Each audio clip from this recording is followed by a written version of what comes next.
മലബാറിൽ പ്രത്യേകിച്ച് മലപ്പുറത്ത് ഇടതുപക്ഷം അടിയോടെ ഒലിച്ചുപോയ സാഹചര്യമാണുള്ളത്.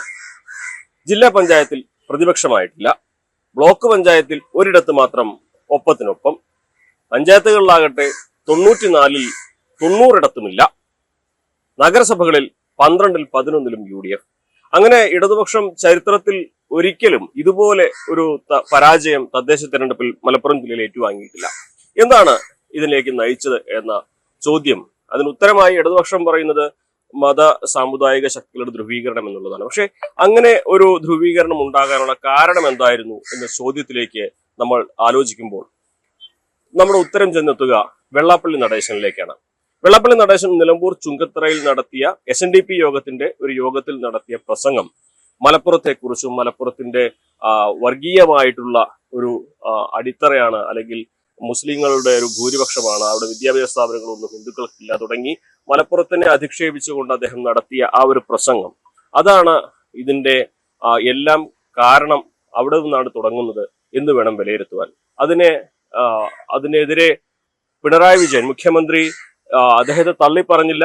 മാത്രമല്ല ദിവസങ്ങൾക്ക് ശേഷം അദ്ദേഹത്തിന്റെ കൈ പിടിച്ചുയർത്തി ഒരുമിച്ച് ചേർത്ത് നിർത്തി വെള്ളാപ്പള്ളി നടേശന്റെ വാദങ്ങളെ അദ്ദേഹം അംഗീകരിക്കുന്നു എന്നൊരു സന്ദേശം നൽകുകയും ചെയ്തു. സ്വാഭാവികമായിട്ടും വെള്ളാപ്പള്ളി നടേശൻ പലവട്ടം ഈ ഒരു തരത്തിലുള്ള പ്രസംഗങ്ങൾ ഉള്ളടക്കമുള്ള സംഭാഷണങ്ങൾ ആവർത്തിക്കുകയും ചെയ്തു. അന്നൊക്കെ മുസ്ലിം ലീഗിന്റെ ഭാഗത്തുള്ള പ്രതികരണം വളരെ പക്വതയോടെയായിരുന്നു.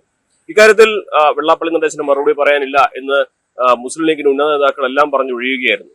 പക്ഷേ തെരഞ്ഞെടുപ്പിൽ ഇത് കൃത്യമായി പ്രതിഫലിച്ചിരുന്നു, അല്ലെങ്കിൽ പ്രതിഫലിക്കപ്പെട്ടു എന്ന് ഈ ഫലം തെളിയിക്കുന്നതാണ്. വെള്ളാപ്പള്ളി നടേശനുള്ള മറുപടി അദ്ദേഹത്തെ കൈപിടിച്ചുയർത്തിയ പിണറായി വിജയനുള്ള മറുപടി ബാലറ്റിലൂടെയാണ് മലപ്പുറത്തുള്ളവർ നൽകിയത്. അതാണ് ഇടതുപക്ഷം എവിടെയുമില്ലാതെ കുത്തിയൊലിച്ചു പോകാനുള്ള പ്രധാനപ്പെട്ട കാരണം. രണ്ടാമതായി വെൽഫെയർ പാർട്ടിയുമായിട്ടുള്ള സഖ്യം. വെൽഫെയർ പാർട്ടിക്ക് മലപ്പുറം ജില്ലയിൽ എല്ലായിടത്തും കൃത്യമായ വോട്ട് ബാങ്കുകളുണ്ട്.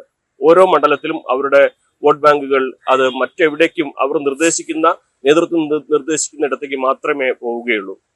കൃത്യമായി UDF-നൊപ്പം വെൽഫെയർ പാർട്ടി കൂടി നിന്നതോടെ ഓരോ പഞ്ചായത്തിലും അതിനു മുൻപ് 20-30 വോട്ടിന് പോരുന്ന വാർഡുകളൊക്കെ തന്നെ പിടിച്ചെടുക്കുവാൻ UDF-ന് സാധിച്ചു.